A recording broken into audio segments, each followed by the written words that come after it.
So hello and welcome to Take the Silly Out of the Silly Season. It is the 6th of November. It's 10 a.m. Melbourne time. It is 10:01. That's pretty good. And looking forward to talking to you today about ways we can be really mindful in the lead up to the end of the year. What's worked for you in the past, what hasn't, and really wanting to make it something that is enjoyable and rewarding and help you sort of fill your cup rather than it being exhausting and draining. So that's the main idea of it today. As I said, we're going to use the chat today to ask any questions. Feel free to introduce yourself and let us know what the challenges are in the lead up to the end of the year. But as I said, feel free to unmute yourself and ask any questions as we go along. We will be putting this session on YouTube, particularly for the people that weren't able to make it live today. So if you're watching on YouTube, hello, thank you for coming. You can also make comments and ask questions via the comment section on YouTube. I will reply. I can't do it instantly like I can during the session today, but certainly can get back to you. I get an email notification when those questions come through. So if you've got anything specific you want to ask, we'll use the chat today or use the comments on YouTube. So let's get stuck in to take the silly out of the silly season. So my business, Space and Time, which just turned 10 this year, which is very exciting. It was all about making conscious choices with how we use our space and our time. So the idea is to create systems to make life simpler. And so you're not walking around looking for your missing shoe, you know where your shoes are. Having good systems, routines, tips, strategies in place to be able to make life simpler. And so that will be the idea that we're looking at in the lead up to Christmas today, at the end of the year. So what is your intention? Having a bit of a think about what that means for you in the lead up to the end of the year. If we've got something in mind specifically that we want to either learn today or something that we would like to work towards between now and the end of the year, those changes are much easier and more chance to actually achieve them if we have that clear intention in mind. And before I wrap up today, I'll share some offers that we have going at the moment, including 2 more sessions, I think, between now and the end of the year, 2 more free online sessions like this one, and also an opportunity to come and do some body doubling, come and get some jobs done on some Tuesday mornings on Zoom.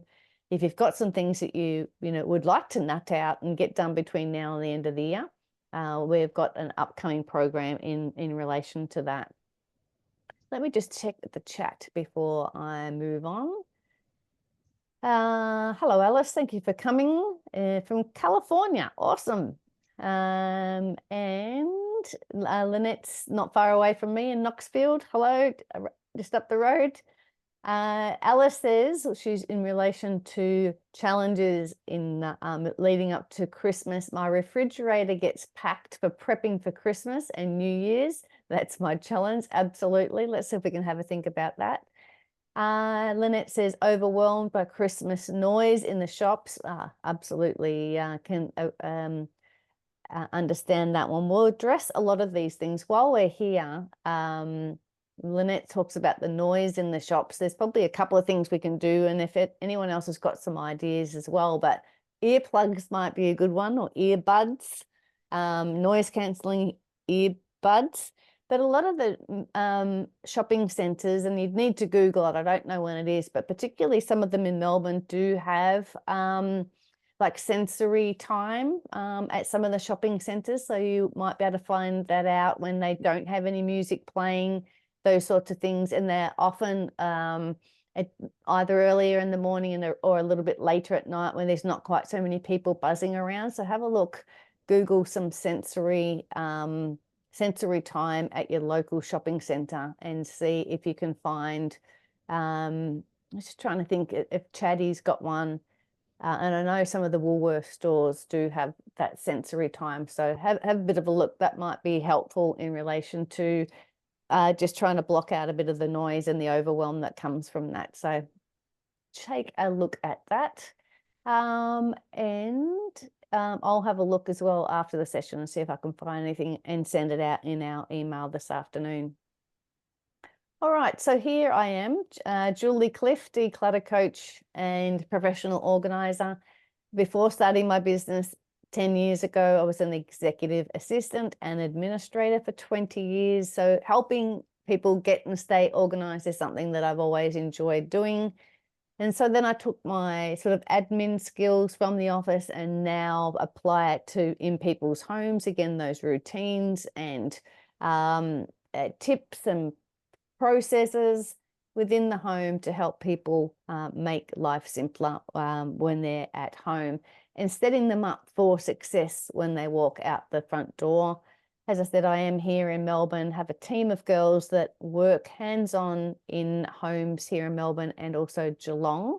So if you need any help and you're here in Melbourne, let us know. But we do also do this coaching type thing via Zoom as well if you're joining us from somewhere else in the world. So today what we're going to have a look at how we can effectively manage and reduce holiday related stress. We're going to talk about some tips there. Again, if you've got some ideas there, please share them with us in the chat as we go. We're going to have a look at strategies that we can employ to set realistic expectations and boundaries during the holidays. Maybe we can say no a little bit more often. We'll talk about that.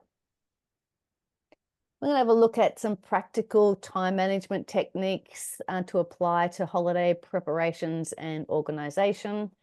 And we're going to have a look at how we can also involve our family and loved ones in holiday preparations and create a sense of togetherness.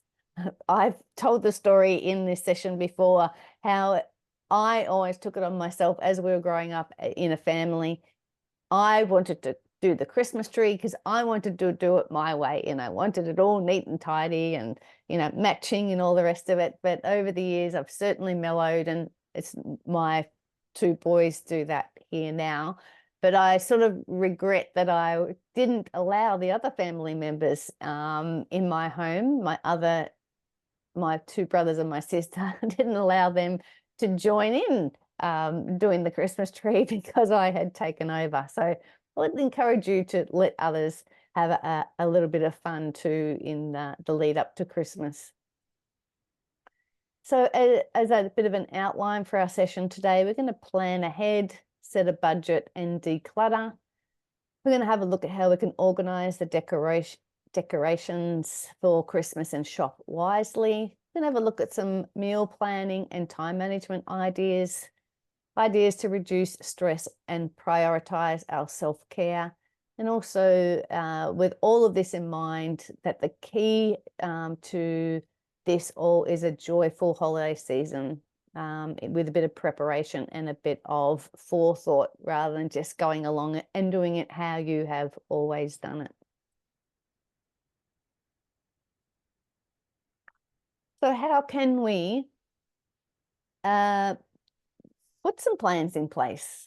First thing to do, and as I said at the start of the session, having a good intention in mind, what you want your Christmas to look like is a great place to start. What do you want it to look like? What do you want it to feel like?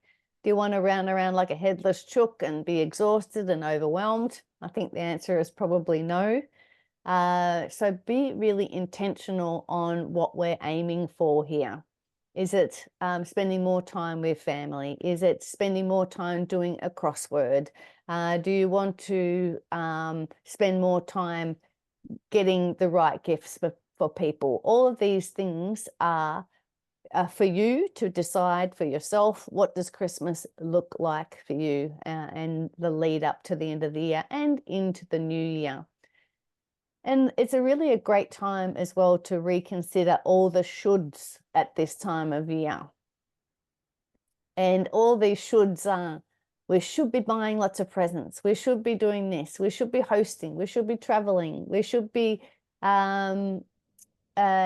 you know, managing our time better. We should have everybody at our house for Christmas. We should have lunch with everybody that we haven't seen for the whole year. For some reason, we have these ideas that we should, you know, cram it all in between now and the end of the year, and we don't have to.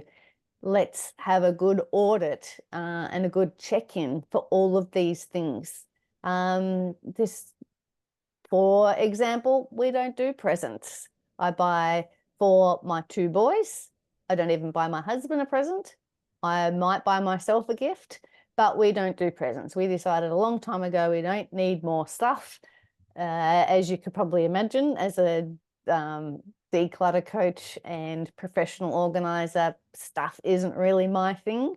I'd rather, you know, buy maybe a bigger gift like a coffee machine or a barbecue or something like that, rather than lots of little things. But there's every chance we won't even buy anything this year, but we will certainly get something for the kids. But we had a look at that. We did a bit of an audit a long time ago that we went, no, we're not doing that anymore. So I hope you can have a look at some of these things that we're talking about today and make those decisions for yourself, what you should and should not do. And there's some other shoulds here as well that we want to challenge as well. All of the financial stress that comes up when we're doing some extra spending, we'll take a look at that. And, you know, we should take everybody on a perfect holiday.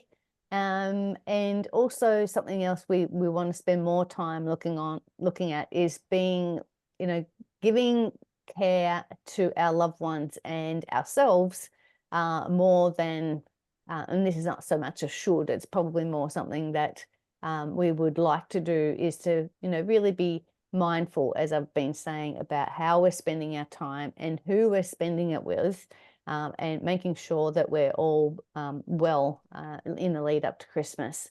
And there's that last point there. It says, let's create a mindful Christmas. So, and a good way, as I've been saying, to do that is to do a bit of an audit. How have you done things in the past? What's worked? What hasn't? What would you like to spend more time doing? What would you like to spend less time doing? And which of these shoulds, should do this, should do that, would you like to let go to give you a bit more of a mindful and enjoyable Christmas? So what about some other tips for a mindful Christmas? I'd really love you to embrace kindness, show compassion and lend a helping hand when you can. And that can be self-compassion as well, you know, giving yourself a pat on the back when you should, when you deserve it, which is often, all the time. We should always be patting ourselves on the back, and lending a helping hand when we can, but saying no when we can't. And, you know, no is a complete sentence. We don't need to give any explanation, but embracing kindness is a beautiful thing to do in the lead up to Christmas. We'd love for you to spend more time within your family and community to help you strengthen bonds with loved ones and community. For some people, this is not something that they want to do. They don't want anything to do with their family, which is absolutely fine. Again, we are designing your Christmas. The family is not in the picture here for you around Christmas. That's no problem. I know that our families and even Christmas time can be really hard and overwhelming for people. So if family does not lift you up, or, you know, spend less time with them. But if you love them, spend more time with them. Also, continuing on the idea of a mindful Christmas, take this time of year to reflect and express your thanks for the year's blessings. Love for you to, you know, sit down and write a list of 20, 30, 40, 50 things that you're grateful for over the year. The tiny things, the big things, the amazing things. What are you grateful for? Now, when we sit down and reflect on the year, this is a really great way to continue on this sort of audit for the year as to what has worked, so that you can tweak and make any changes or do more of those things that worked really well for you. And another couple of ways to have a mindful Christmas is to be able to give back. So you could get involved in charitable activities or initiatives. Maybe there's a soup kitchen you can volunteer at. Maybe there's something at the school that they need you to get involved in, secondhand book sale or something like that, where you can give back. But again, if you are not in the capacity to be able to do that, don't do it. And just go, no, I can't do that this year. I need to spend my time on this. Again, this is all about creating the right Christmas and end of year for you and your family. And that last point there says simplicity and mindfulness. So focus on meaningful experiences, not the materialism. I was just talking about no more presents, no more plastic, no more bits of rubbish. But if you love all of that stuff, knock yourself out, go for it, find that perfect gift for people and really get right into it. Make the time to do it if that's your thing. But I love the idea of making things really simple and being very present while you are doing all of these things. So let's think about some plans that we can put in place. We've deliberately put this session at the start of November. We could have even done it in October, to be honest, to help you make some good plans leading up to the end of the year. But let's start. Let's start our planning for our holiday preparations now to avoid any last minute stress. Early planning allows you to set clear goals and priorities for the season. As we've said, what is Christmas going to look like for you, and the end of year activities. Another great way to plan ahead is to create a holiday calendar. So this is important dates and events that are coming up, whether you've got it written down on like a family calendar or in your diary or on a electronic calendar that can remind you that things are on and go bing in the lead up. Make sure you've got those key dates written down. When do you want to start decorating? When do you want to send out cards, or do you even want to send out cards? And making time to prepare special meals. And again, we'll talk about meal planning in a second, but that can be as complicated or as simple as you like. But let's put the time in the calendar to get started on some of these things. I had a client yesterday that was berating herself because she was getting something sorted out ready for her daughter on the weekend. And I said, hang on a minute, it's only Wednesday. You are absolutely knocking it out of the park, getting that sorted a couple of days ahead. So she would still have time to do any follow-up things if she needed. But the more sort of lead time we have for some of these special projects, special meals, as I said, if you want to do presents, we'll talk about them in a second. Get those dates in the calendar so that you've got a bit of a plan as to how long it might take, who you're buying for, all of those sorts of things. And continuing on the idea of buying things for people or yourself, make sure you set a budget. Have a bit of a think about gifts and decorations. How much are you willing to spend on gifts and decorations, and make that decision now.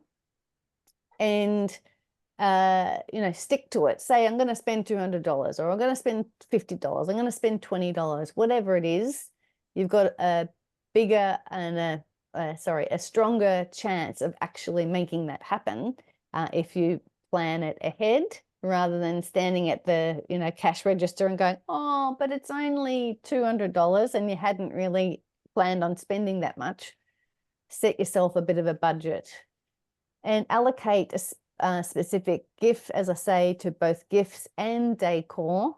So this will help with overspending, which hopefully will reduce the amount of stress that you're feeling at this time of year, because you've got a real grip on it. You know what you're going to spend, and you're not going to spend over that, and that will reduce the stress. Would love to know. Share it with us. Do you set a budget for these things? Don't have to tell us how much the budget is, but do you do some of this planning ahead to help us out? A budget for holiday spending is also a great idea, whether it's the holiday itself, accommodation, the traveling to, or spending money, meals out, and that sort of thing.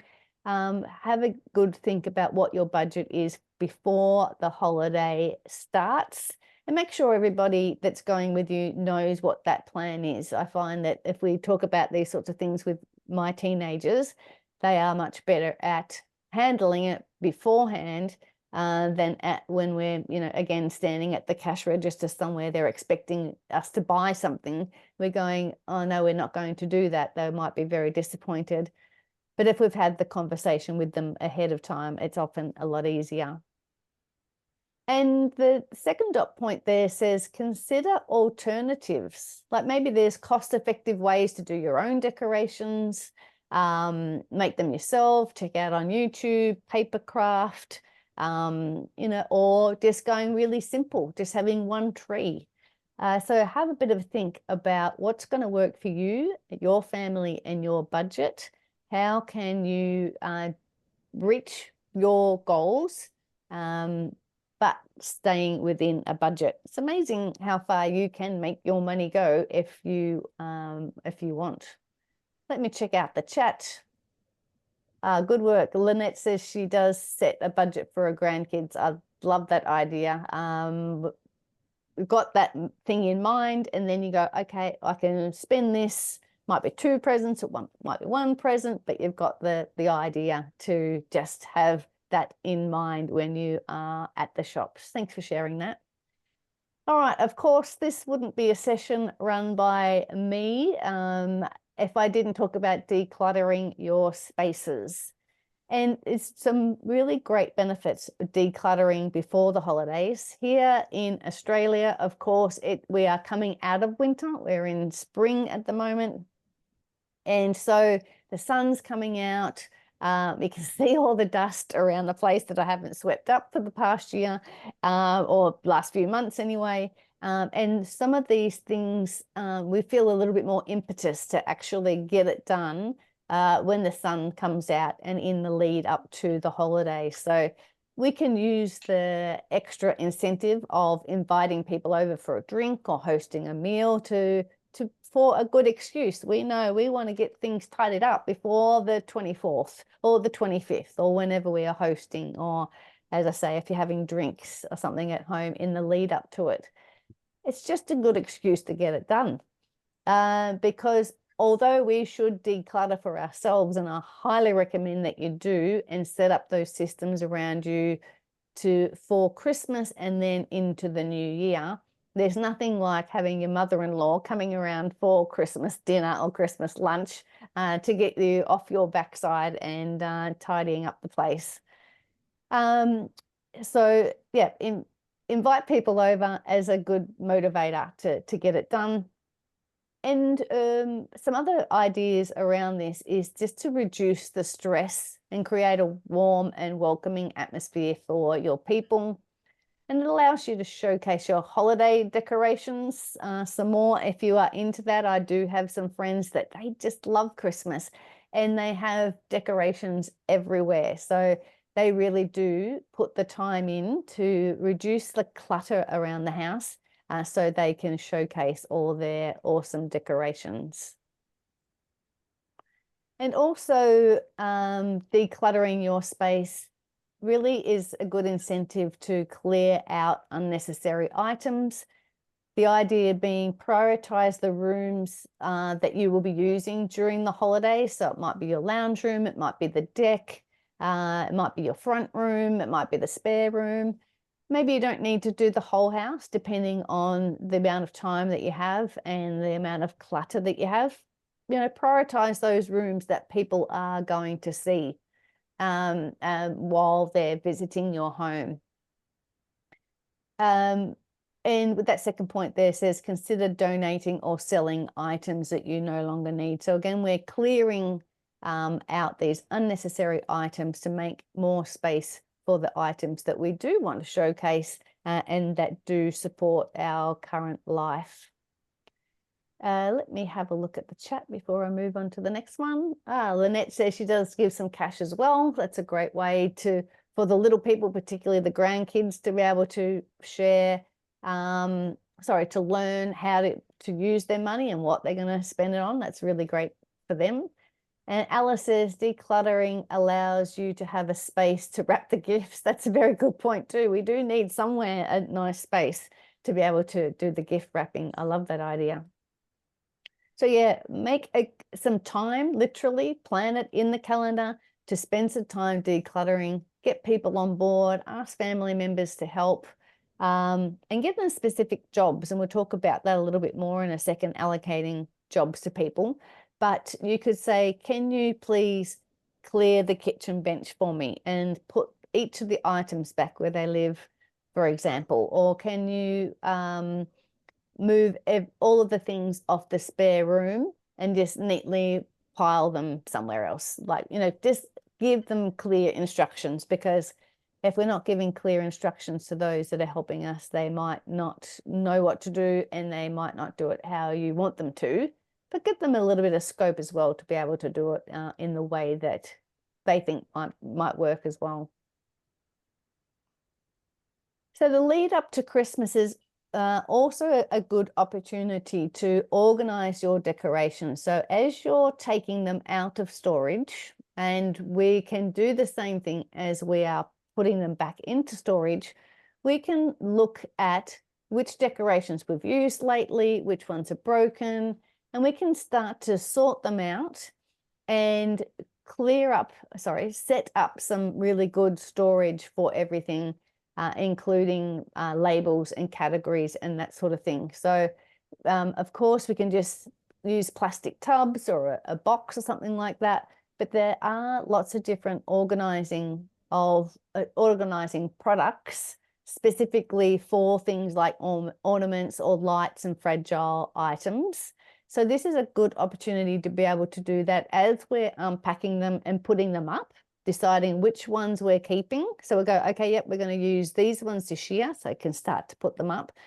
But then we can think about, oh, what about next year? What might my theme be next year or something like that? And if you go, oh, no, I'm really over all that pink stuff, now is a perfect time to donate it as well. Someone would love that sort of stuff leading up to Christmas, either to the op shops or put it on one of your local Facebook groups. Perfect time now to do that decluttering of your ornaments and your Christmas decorations. And then if we've got less, when we're packing it up after Christmas, it won't be so overwhelming. And then thinking even further towards next year, it'll be so well organized, you'll just be able to go, I'm going to grab that tub and that one and that box. I'll leave the others where they're stored at the moment. I just need these 3 because it's clearly labeled. It's easy to be able to see what I've got, and that will make setting up for next year even more simple. So again, we can use the excitement of the holidays and the end of the year to as motivation to organize our Christmas decorations. I only have maybe 3 boxes of Christmas decorations, but usually I only ever get one out at a time. And that one's got the majority of the things in it. And so we just decorate our lounge room, put the Christmas tree up, a few photos, and the kids just decorate the tree. So we still have a bit of festiveness around us, but I don't put any more time or effort into it. But again, we're talking about your home and what's going to work for you and your family, the space that you've got, the time and the energy that you have.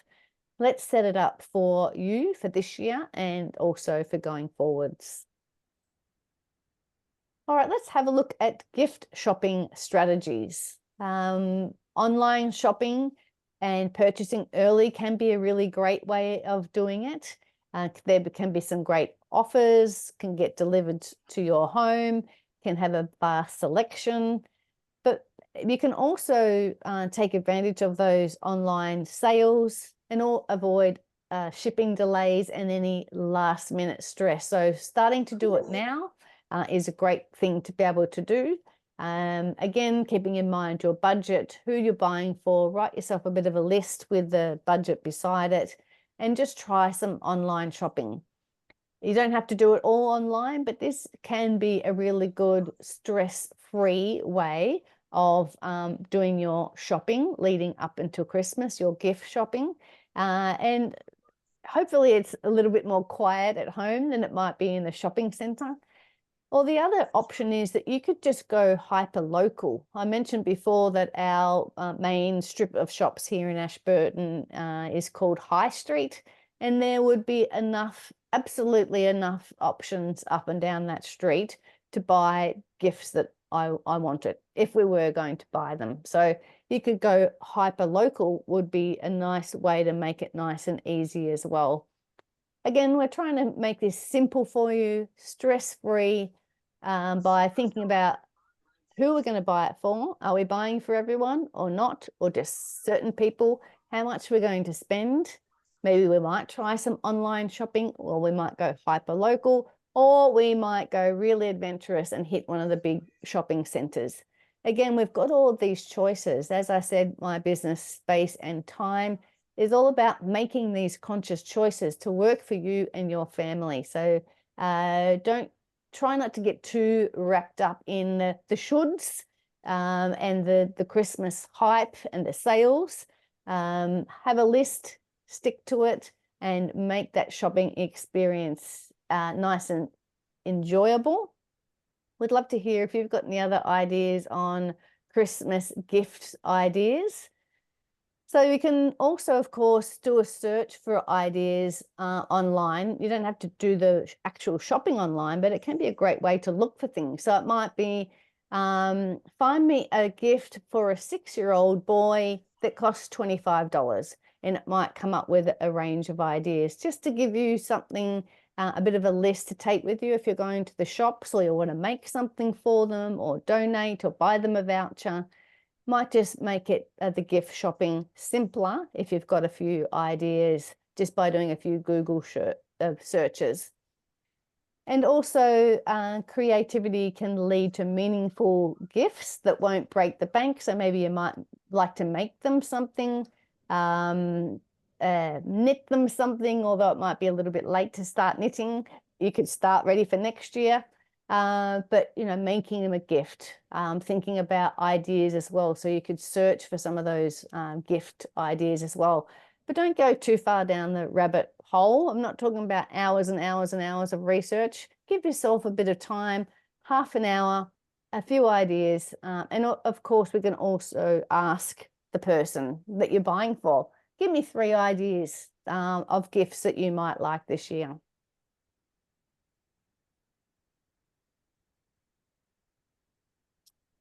And another idea that I would highly recommend is not giving gifts at all. I did just mention before, and I'll get on my soapbox for a few minutes, mentioned before that we don't buy gifts for people apart from my kids. I just found it too overwhelming, too stressful, got given things that I didn't want, adding to the clutter that we already had. So that was our option. But instead of giving gifts, we can absolutely go with the idea of experiences like a hot air balloon ride, a trip to the zoo, make a picnic, go for a walk in the garden. Lots of different ideas of spending time together, heartfelt gestures of spending time together rather than stuff. And this can really reduce the emphasis on material gifts to alleviate the financial pressure and focus on the true spirit of the season. So also the idea of not giving gifts, you know, we can donate to a charity on behalf of the person. World Vision and those sorts of places have options to donate a goat to a village and these sorts of ideas. So we'd love for you to have a think about not giving gifts or giving smaller gifts or not as many gifts, because a lot of the time we just don't need more stuff. There was something else I was going to say about not giving gifts, and it's completely disappeared from my mind. Not giving gifts. I'll share it if it comes back. Oh, yes. That's what I was going to say. The clutter that I see in people's homes around gifts is astounding. Like, I can't give it away. I don't like it, never used it, but my mum gave it to me. Oh, yes, we have all of these different wrapping paper for this particular reason. And it might be 50 different types of wrapping paper. Oh, here is the gift box that we might use to give to somebody. So here's the gift box. So this is all different types of clutter that accumulate in people's homes that I see that I feel could absolutely be reduced, if not eliminated, by being a little bit more mindful about the gifts that we give, reducing the wrapping paper, reducing the gifts that we buy ahead of time and often can't find because we put them in a safe space and not sure where they are. So as I say, a lot of clutter comes in people's homes around gifts. But let me have a look. What do you guys say in the chat about gift giving? Alice says some people shop throughout the year when there is a good sale. I love that idea, Alice. As I said, just know where that special place is that you're hiding them during the year. And Lynette says, get used to AI and we'll use it now for gifts too. Yeah, the AI, absolutely. Yeah, it's so good. You can ask ChatGPT or whoever about those options for 6-year-olds, 7-year-olds, 50-year-olds, whoever you're buying for, comes up with some great gift ideas. Yeah, thanks for reminding us about that one. All right, let me keep moving. Meal planning. We're going good for time. So create a holiday meal plan. So this can go on your weekly planner. This can go on your Google Calendar or your diary, wherever it might be. Plan your meals in advance. Consider dietary preferences for people and also special dishes. And this planning can help you avoid the last-minute grocery store dashes and meal prep stress. So start nice and early. And as I'm suggesting here, start to plan what you're going to eat. Create a menu and shopping list. So list all the dishes that you'll be serving and all the ingredients. And this shopping list based on your menu ensures you don't forget anything and helps you stay within your budget. So maybe you don't have seafood, or maybe you do have seafood. It depends on your budget and how much effort you want to put in. Many times, of course, here in Australia, it can be really, really hot on Christmas Day. We haven't had one of those. Actually, last year was hot. It was 40 degrees. We were in Horsham and it was hot. So, do we really want to be cooking a roast turkey when it's 40 degrees? I think the answer is no. A barbie, pizza, something nice and easy that we're all doing together. But as I'm saying here, this is about you creating your Christmas for you and your family. What's going to work well for you? Again, if I'm hosting Christmas, I'll say I'm doing this, and then I allocate dishes to other people. And if some of them have special dietary requirements, they will bring something along for themselves. Luckily, not too many people in our extended family have any anaphylaxis or anything like that. We definitely need to think about that when we're preparing meals for people that are coming. But as I say, I really put it in the hands of the people that are coming to bring something that they can eat. I just find it easier for myself to keep it simple. This is what we're making. If you can't eat that, bring something along that you and your family can bring. It just makes it easier for me. Maybe not be the best host, but that's how I do it. Again, we are creating our best Christmas for ourselves. All right, let's move on to some more time management strategies for holiday preparations. So we can utilize make-ahead recipes. Someone shared in the comments before to say that their fridge just gets really full at Christmas time. So maybe we can harness that. We can either borrow a fridge from somebody else or ask somebody else to hang on to some of the dishes for us, hire a fridge, use a couple of eskies, or maybe we can make some more things ahead and put them in the freezer. Maybe we can hire a deep freezer, something like that.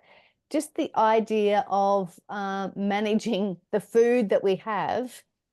And I think the meal planner is a really great way to make sure we don't have too much as well. Yeah, we do want some leftovers to eat on Boxing Day when we're going to watch the Test match cricket starting, and any other celebrations we have after Christmas. but we often make far too much. So perhaps with some of this meal planning, we won't have quite so much. What are we going to have for morning tea on Christmas Day? I often like to have coffee and Toblerone chocolate, and that might be something that I don't do any other time of the year, but that's something special. Put that on the list. What are you going to have for lunch? Is 2 or 3 salads enough rather than the 6 or 7 salads that you might have made other years? What are you going to have for dessert? Do you need dessert?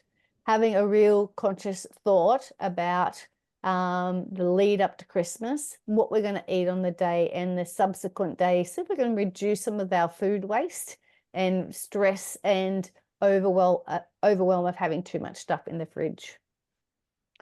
And some other time management ideas here about delegating the tasks. So I said about assigning responsibility to family members or friends to share in the lead up to Christmas, whether it's helping with the food, whether it's helping put the Christmas tree up that I mentioned before, or anything else that's around Christmas and something that you might not enjoy doing or not very good at doing.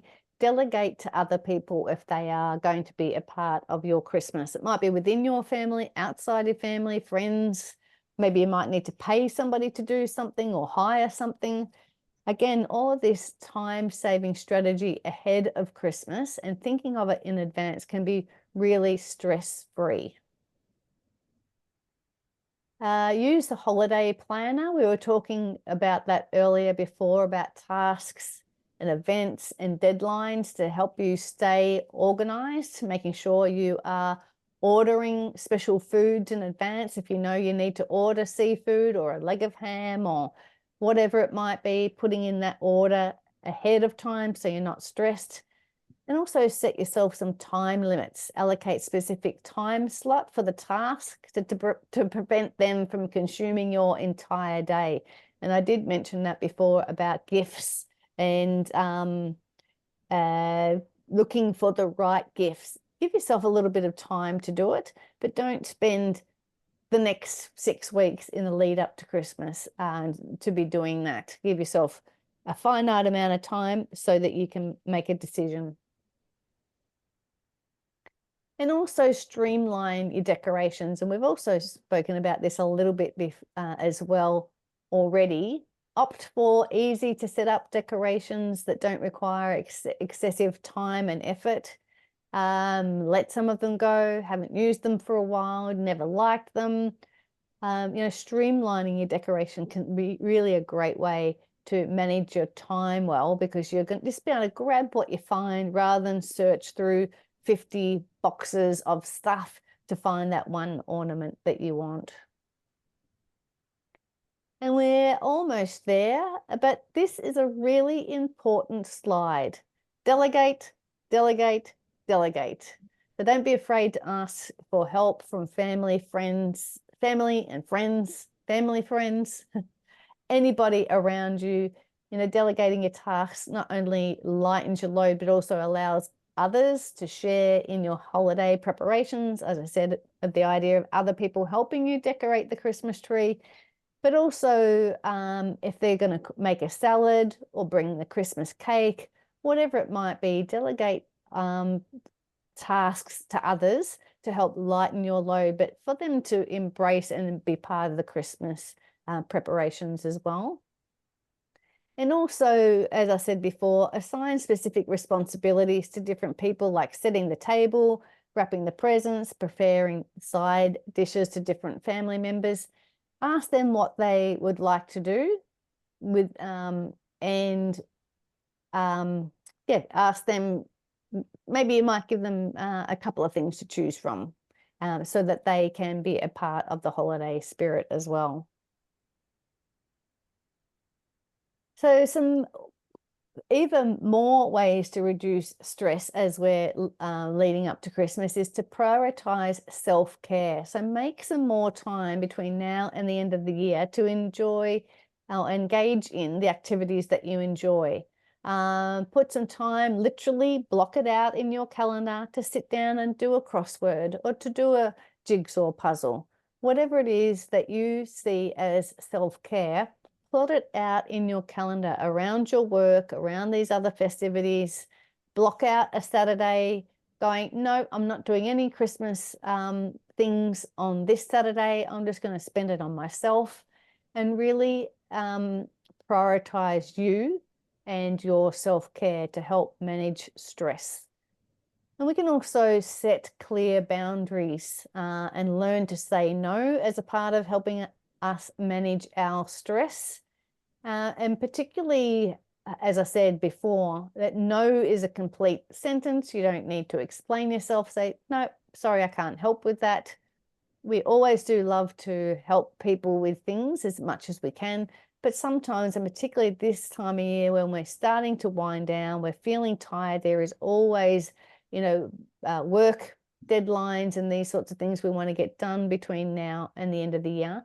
Start to put some boundaries in place around how you're using your time, how many social functions do you want to go to, maybe how many nights a week will you go out in the lead up for Christmas.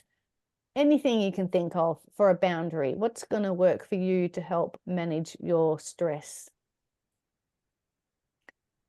And you can also practice some mindfulness. So stay present and appreciate the moments as they come. Sometimes when I'm in the shower, I'm halfway through the shower and go, oh, did I wash my hair or not? And I end up washing it again because I'm not sure, because I'm thinking about other things, not being mindful and present on washing my hair and whatever it might be. So try and practice mindfulness in everything that we do leading up to Christmas. If we are wrapping a present, we're wrapping the present.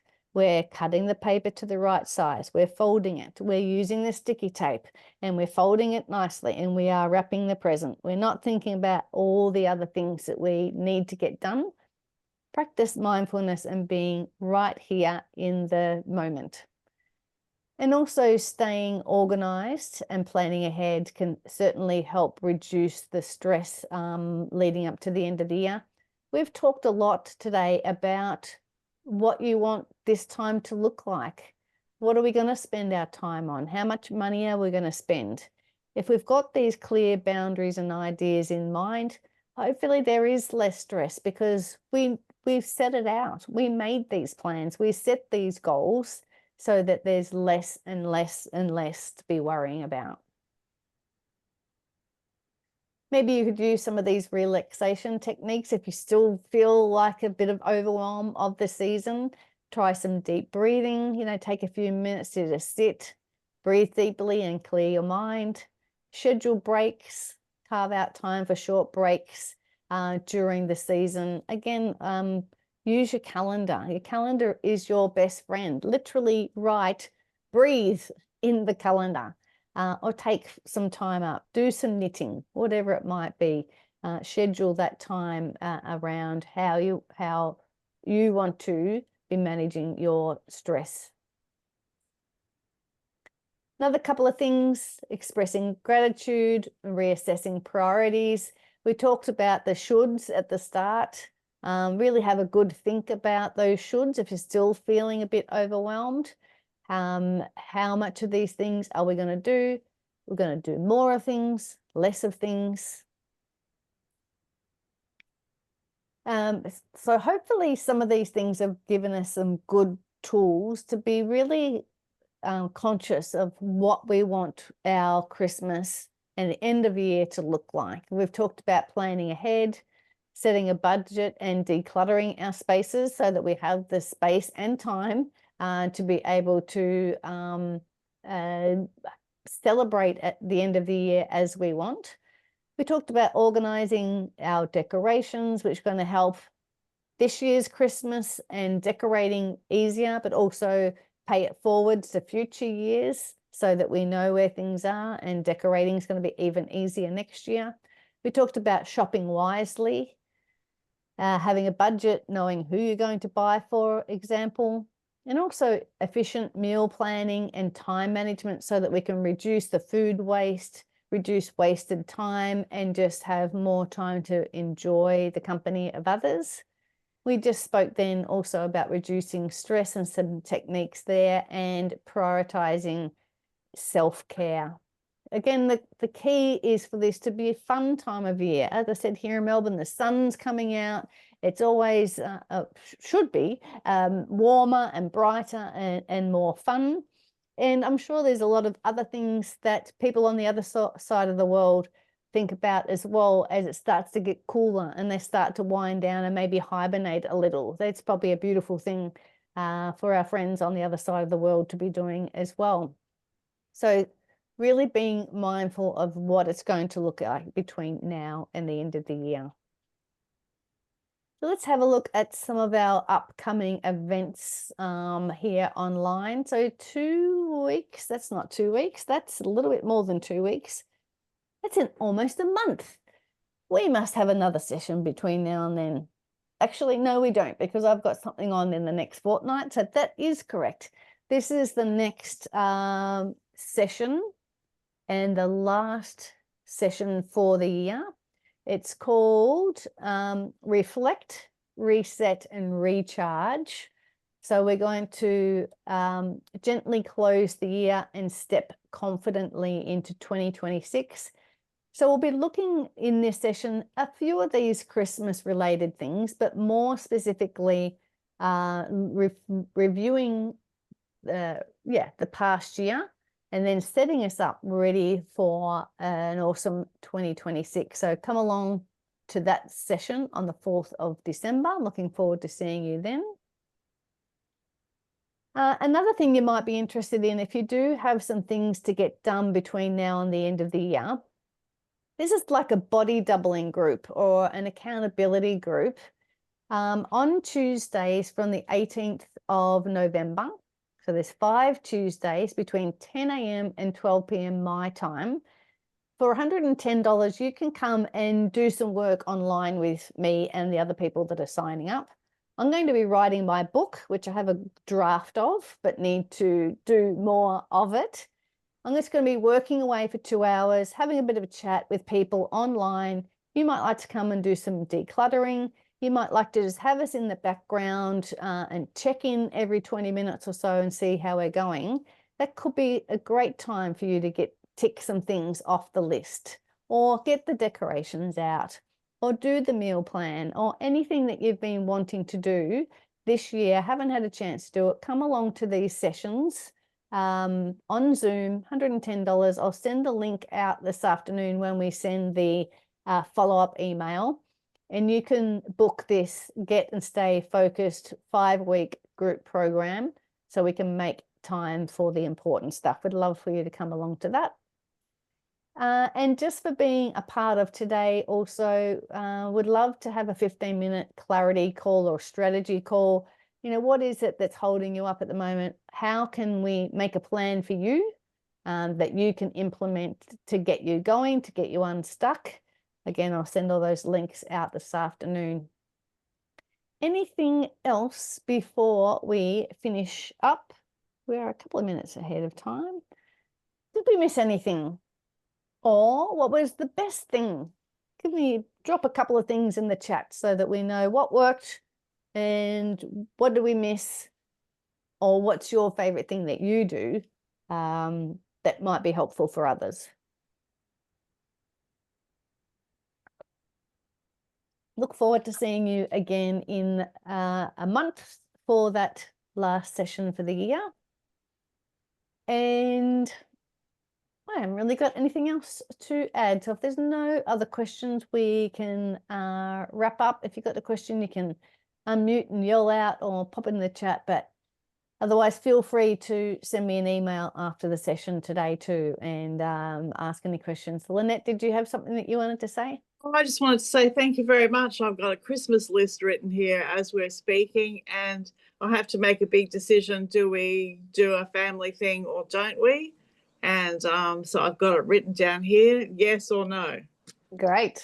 Good luck with that decision. And I love the idea that you're thinking about it and not just doing it. Yeah, it's here, big capital letters. So thank you very much. I really appreciate your time today. You are welcome. Thanks, Lynette. Thanks, Dola. Thanks, Alice. Thanks, Suzanne. Bye, Bill. Thank you for coming, everyone. Look forward to seeing you at the next one. Take care, everyone. See you.